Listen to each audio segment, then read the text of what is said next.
Hi guys, German Meetup Kino Melbourne is having a break at the moment because the German Film Fest is on the doorstep, and I will have a chat with our regular customer and friend and supporter, Peter Krausz. Hello Peter. Hello Marko, good to be here.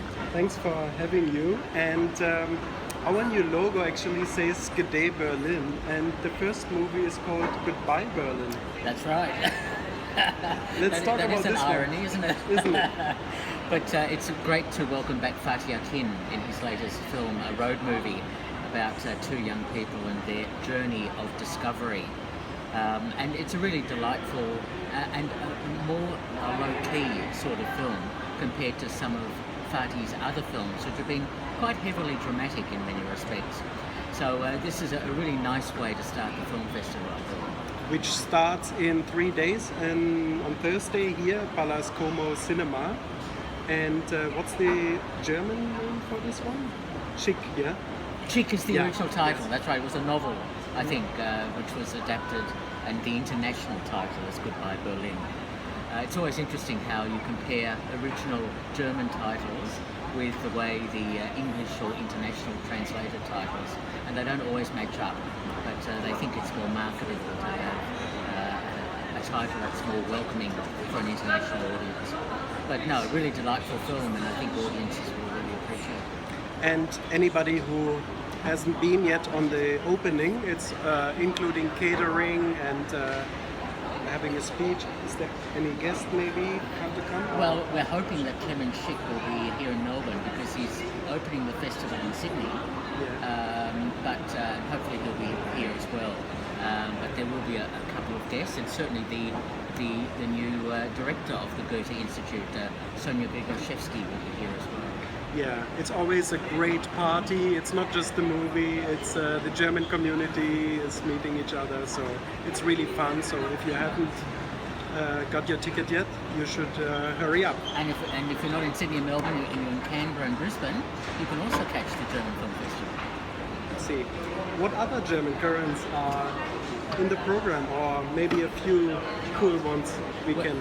Well, the film I saw is the opening night film at the Munich Film Festival, Toni Erdmann, which is now the German entry for the foreign language Oscars, is an absolutely incredible film about a father-daughter relationship. Peter Simonischek and Sandra Hüller are the two lead actors, and Maren Ader, who I had a chance to speak to, has done a terrific job in making this comedy drama relationship film, and I think audiences will really love it. And other films that we're playing, one that I strongly recommended, which I saw in Berlin, was In Love with Lou, but the original title is Lou Andreas Salome, and it's all about a female philosopher, writer, psychoanalyst who in the late 19th and early 20th century had all sorts of unusual and interesting relationships with people like Freud and Rilke and various other people. And it's all about her desire for independence without necessarily having a relationship, marriage or children. And the film deals with that sort of yin and yang of her life. And she does and the film is really terrific. One thing to watch for when you're looking at the film is the way that the director uses postcards from the 19th and early 20th century in a way of illustrating each chapter of her life, and then brings that to life in a visual sort of way. Really cleverly done. So that's In Love with Lou. As We Were Dreaming, we always have to have an Andreas Dresen film.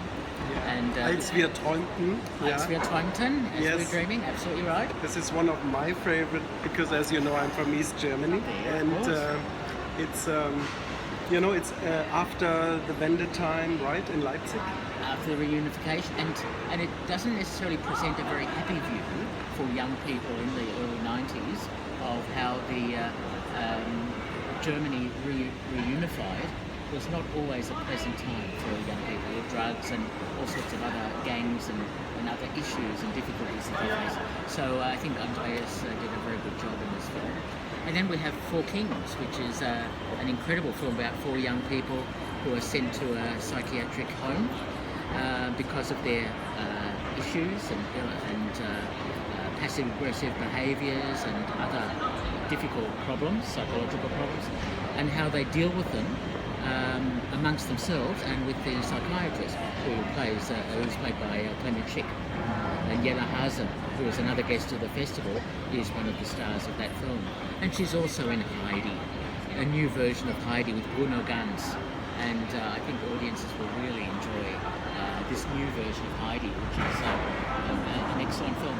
And we also have a new Doris Doria film, Fukushima Mononoa, set in Japan, in the area that was contaminated by the tsunami and the nuclear power plant that sort of imploded. And it is such an interesting and really beautifully observed film, shot in black and white, of people trying to cope and survive in such a difficult landscape. So we really have such a terrific array of films. Ulrich Tukur and Martina Gedeck are back for a film called Original Bliss, or Gleisendes Glück. And this really blew me away when I saw it at the Munich Film Festival. He's a psychiatrist, she's a woman who's been abused by her husband. They meet, fireworks flow from there. It is such a fascinating story. I was very impressed. Thanks, Peter. And there are so many more German current movies, but you can find that in this little booklet, or just go online on the Goethe Institute Australia site. This is our first part about German currents, and see you later for the next one. Bye.